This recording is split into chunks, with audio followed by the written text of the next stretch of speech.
Salut ma gang adorée. Donc, aujourd'hui, nous allons regarder ensemble le magazine Nebulous Stars des mois juillet et août 2025. Donc, commençons cette vidéo. Donc, voilà une petite pub pour pouvoir s'abonner au magazine. Et ça, c'est le sommaire du magazine.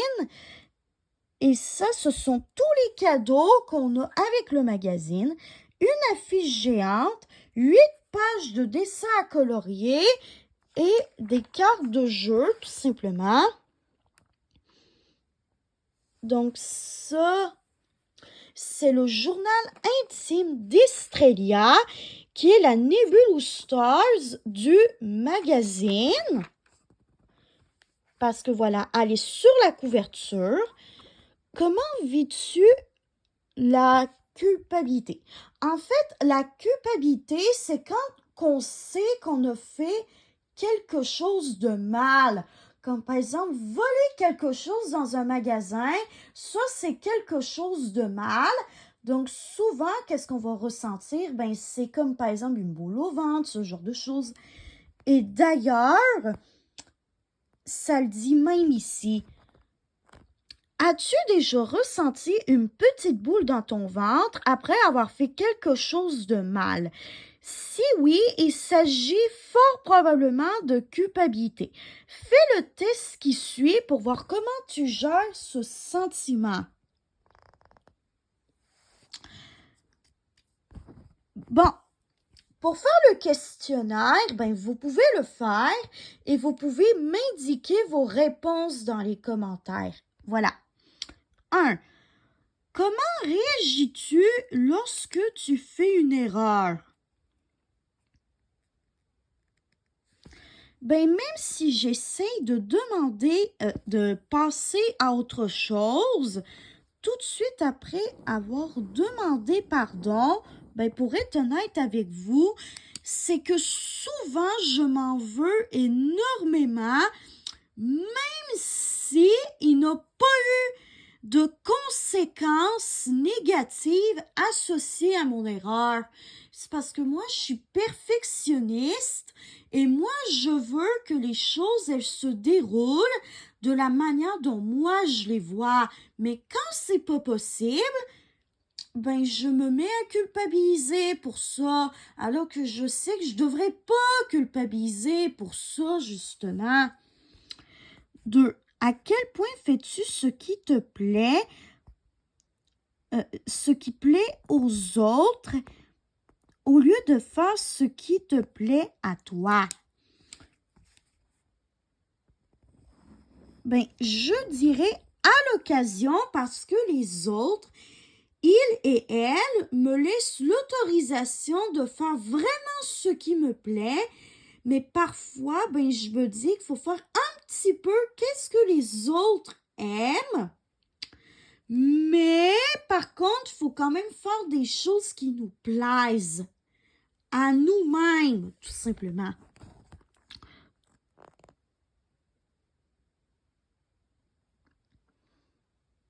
Cinq. Si quelqu'un ou quelqu'une te critique, que fais-tu? Ben, même si je fais de mon mieux pour comprendre l'origine de la critique et pour pouvoir apprendre de ces critiques-là, parce que souvent, qu'est-ce que les gens veulent me donner comme type de critique? Ben, c'est des critiques qui me permettent de mieux analyser ce que je fais de mal, donc autrement dit, mes erreurs, pour pouvoir, après ça, éviter le plus possible de les reproduire dans le futur. Ben, malheureusement, je suis là. Et ça dit, je trouve généralement que cette personne a une raison de me critiquer. 4. Lorsque tu ne réussis pas une tâche qu'on t'a confiée, que fais-tu? Le plus souvent, qu'est-ce que je fais? Ben, c'est que je demande de l'aide pour effectuer cette tâche, même si ça me détruit mon ego, ben généralement, j'essaie quand même de le faire, de demander de l'aide aux autres qui savent faire la tâche, qui peuvent au moins me la montrer pour que je puisse mieux la refaire dans le futur. 5. À quel point as-tu peur de blesser les gens que tu aimes dans leurs sentiments?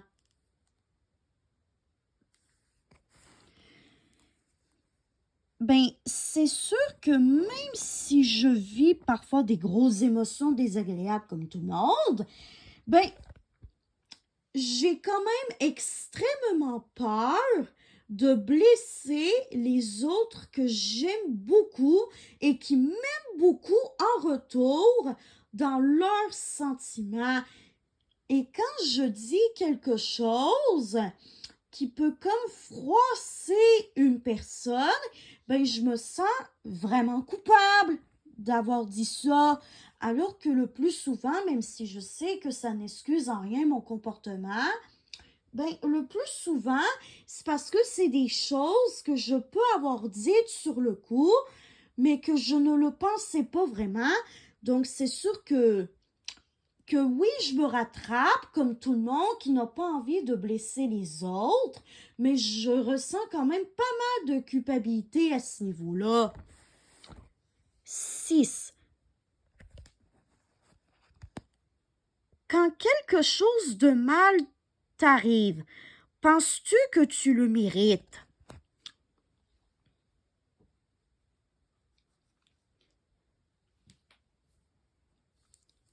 Ben, je me dis rarement parce que je me suis vraiment jamais fait, comment pourrais-je dire ça d'une manière assez simple? Ben, disons que le karma n'a pas vraiment à me punir souvent parce que je suis quand même quelqu'une que même si je me sens coupable de faire des erreurs, ben même si ça me prend du temps, ben je suis capable d'assumer mes erreurs, mais ça me prend quand même du temps avant d'assumer mes erreurs pour pouvoir après ça mieux faire par la suite. Donc voilà. 7. Quand tu as une pensée négative envers tes parents, par exemple lorsqu'ils te refusent quelque chose, comment te sens-tu par la suite? Ça c'est une excellente question, pour être honnête. Ça c'est vraiment une excellente question.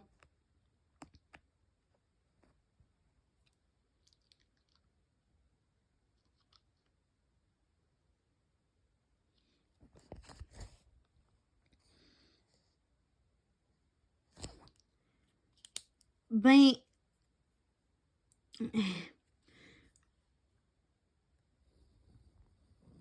je regrette un peu d'avoir eu cette pensée négative-là et je me sens coupable pendant des heures d'avoir eu cette pensée. Je suis un peu entre les deux parce que je ne sais pas vraiment lequel choisir. Et 8. Comment te sens-tu lorsqu'on s'occupe plus de toi que les autres? Ben, je dis que je profite du fait que ce soit mon tour cette fois-ci. Donc, j'ai 1, 2, 3, 4 cœurs comme ça. Voilà. Et 1, 2, 3 cœurs comme ça. Et pour cette question-là, on va dire ça la moitié et ça la moitié. Donc, je dirais 3 cœurs et demi pour ça et 4 cœurs rouges et demi et j'ai eu 0 cœur blanc. Je suis entre, ta culpabilité est généralement équilibrée. Quand tu agis mal, tu ressens de la culpabilité mais sans en être envahi.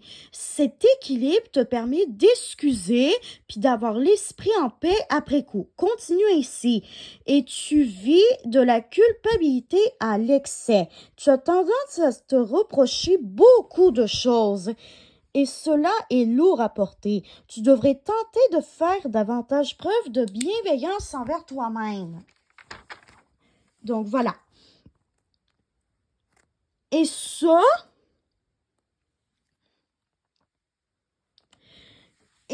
c'est comment apprendre à gérer sa culpabilité, justement.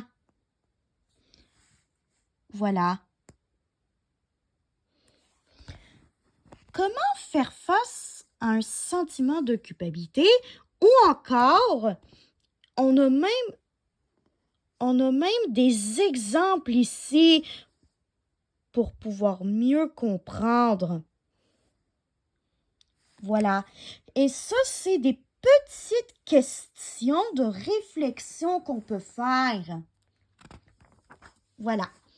Donc, la première nébuleuse création, c'est un panier de tourbillons dans lequel on peut mettre, par exemple, des boules de laine dedans. Ça, c'est la petite anecdote du magazine, tout simplement. Ça, c'est quelques jeux qui sont quand même assez le fun à faire. Ça, c'est les nouveautés de livres chez Nebulous Stars. Prochaine nébuleuse création, c'est le bracelet métallique. Voilà. Ça, c'est encore 2 jeux. Ça ici. Transforme ta promenade en aventure magique. Ben, en gros, c'est comment transformer ces balades en aventure magique. Si vous voulez avoir des trucs pour faire ça, justement, ben, n'hésitez pas à mettre sur pause pour pouvoir mieux lire. Voilà. Et la nébuleuse technique du magazine des mois juillet et août 2025, c'est apprendre à dessiner la robe de bal d'Aislana. Et les coloriages des 2 mois, c'est Octavia, Pétulia avec Paloma, Stella, qui est l'une de mes animulus préférées en passant. Et vous, c'est laquelle, votre animulus préféré? N'hésitez pas à raconter ça dans les commentaires. Et vous pouvez même me dire pourquoi vous l'aimez plus qu'une autre nébulus. Je veux dire animulus, pardon. Donc, ça, c'est la première affiche qu'on peut avoir avec Azalia, Nebulia et Estrella, qui est la nébuleuse sur la couverture, tout simplement. Ou encore, une affiche avec juste Estrella et Astralia. Voilà. Donc, maintenant, on va poursuivre. Un autre coloriage, c'est celui de Blissa ou encore celui de Nebulia et Estrella. Et le dernier coloriage, et non le moindre, c'est celui d'Elana. Ça, c'est les dernières étapes pour faire la robe de bal d'Aislana. Ça, c'est apprendre à dessiner Elana. Voilà. Ça, c'est d'autres jeux qui sont quand même assez le fun à faire. Voilà. Ça, c'est le concours. Voilà. Ça, c'est le concours de dons. Donc, l'histoire du magazine pour les 2 prochains mois. Voilà. Prête à changer le monde. Oh my God! Ça, c'est un test, là, qui va vraiment me plaire. Avec un don, avec un brin de volonté et beaucoup de cœur, chacun et chacune peut contribuer à un monde meilleur. À travers ce jeu, vois quelle star qui partage ta façon d'apporter du changement. 1. Pour sensibiliser tes amis à l'importance de l'entraide, quelle activité organiserais-tu? Ben, je ferai une journée de bénévolat pour ramasser les déchets dans la nature. Parce que, c'est pas bien de ramasser, c'est pas bien de ne jamais ramasser les déchets qu'on laisse par terre. Moi, je dis qu'il devrait avoir des amendes avec des heures de travaux de sensibilisation dans des espaces verts de notre ville. Et vous?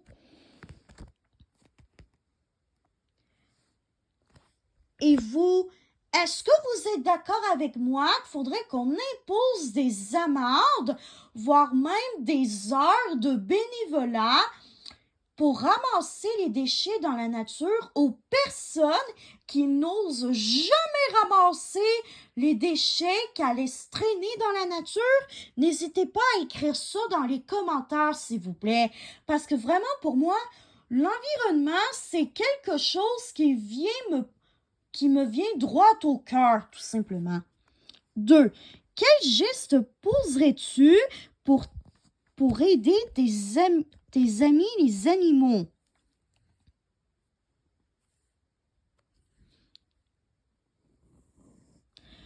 Je préserverai leur habitat. 3. En quoi consiste le monde idéal selon toi? Ben, c'est sûr que la pollution, les gens auraient dû déjà faire quelque chose depuis pas mal de temps à ce sujet-là. Mais moi, je dis que, selon moi, un monde idéal, c'est un monde dans lequel tout le monde est honnête, tout le monde est gentil, tout le monde est prêt à s'entraider. Bref, un monde dans lequel tout le monde voudrait et devrait au maximum s'impliquer pour faire changer les choses, que ce soit dans le respect des droits des autres, dans le respect des droits de l'environnement et même dans le respect des droits des animaux, tout simplement. 4. Lequel de ces défis t'intéresse le plus? Redonner le sourire à quelqu'un ou quelqu'une qui est triste. Voilà. 5. Dans ton groupe d'amis, quelle est ta place? Je suis celle qui aime assez diriger, mais qui demeure tout de même ouverte aux idées des autres. 5. Selon toi, il est possible de rendre le monde meilleur en faisant des plans à mettre en pratique de manière collective. Tout simplement. 7. Qu'est-ce qui te fâche le plus? Ça, les gens qui ne se préoccupent pas des générations futures, ben c'est quelque chose qui m'enrage, c'est vrai, mais ce qui m'enrage particulièrement, c'est les gens qui font des bonnes actions juste pour bien paraître aux yeux des autres. Comme exemple, les gens qui ne se préoccupent aucunement des générations futures, justement. Et 8. Qui serais-tu plus tard? Je dirais une mère de famille qui transmet de bonnes valeurs à ses enfants. OK, pour les feuilles, j'en ai 1, 2, 3, 4. Et pour les livres, j'en ai 1, 2, 3, 4. Donc, je suis actrice du changement comme Marinia et c'est écrit: comme Marinia, tu crois en la force du nombre et tu poses des actions concrètes qui font vraiment une différence. Ton engagement pour l'environnement est remarquable. Bravo! Et aussi, je suis la leader visionnaire. Et c'est écrit: comme Eclipsa, ton intelligence et ton sens de la justice guident tes combats. Déterminé, tu défends avec frayeur. Je sais même pas qu'est-ce que ça veut dire. Est-ce que vous pouvez m'expliquer qu'est-ce que le mot frayeur veut dire? N'hésitez pas à m'expliquer la définition dans les commentaires. Si vous savez, ça veut dire quoi ce mot-là? L'éducation, l'honnêteté et l'égalité. Ton engagement est admirable. Brin de lecture. Lire, c'est s'offrir une pause de douceur. Laisse-toi emporter dans un moment de calme avec ce marque-page fleuri charmé de romantisme. Et pourquoi est-ce qu'il dit charmé de romantisme? C'est parce qu'il y a des fleurs dedans. Astuce. Si tu n'as pas de fleurs séchées sous la main, tu peux aussi utiliser des fleurs de tissu du magasin ou même découper des fleurs toi-même dans des restants de tissu que tu as à la maison. Et ça, ce sont les matériaux dont on a besoin. Psst. Avant de réaliser ton projet, cueille des petites fleurs de ton jardin et laisse-les sécher quelques jours en les pressant sous un gros livre. Et ça, c'est comment faire avec 4 petites étapes qui sont quand même assez simples. Personnalise ton sac à dos. Donc, les 5 techniques. Les épingles pour un style un peu rock, les crayons pour une technique facile, la broderie pour le petit défi, la feutrine pour un peu de douceur et pour terminer les autocollants pour une variété infinie. Voilà! Donc ça, c'est des dessins mystères tout simplement. Et ça, c'est les solutions des jeux. Et ça, c'est les règles du jeu de cartes. Justement. Voilà. Et ça, ce sont les dernières cartes que tout le monde devra avoir en sa possession pour jouer au jeu de cartes. Parce que oui, c'est marqué. Découpe les cartes en suivant les lignes au verso de cette page, puis conserve-les précieusement. Si tu as collectionné toutes les cartes des numéros précédents, tu as maintenant le jeu complet en main, soit 36 cartes.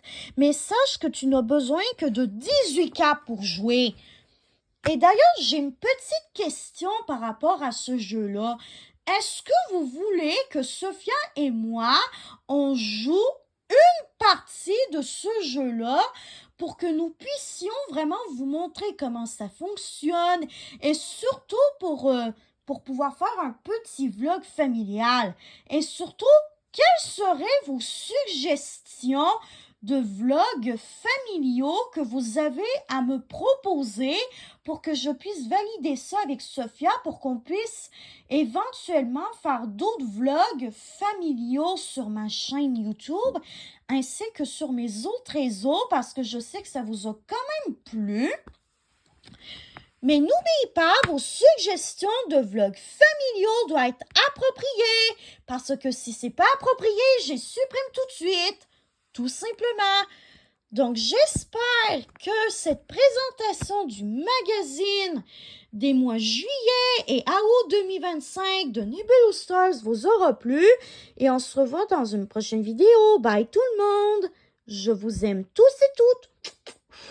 On se revoit dans une prochaine vidéo. Bye bye.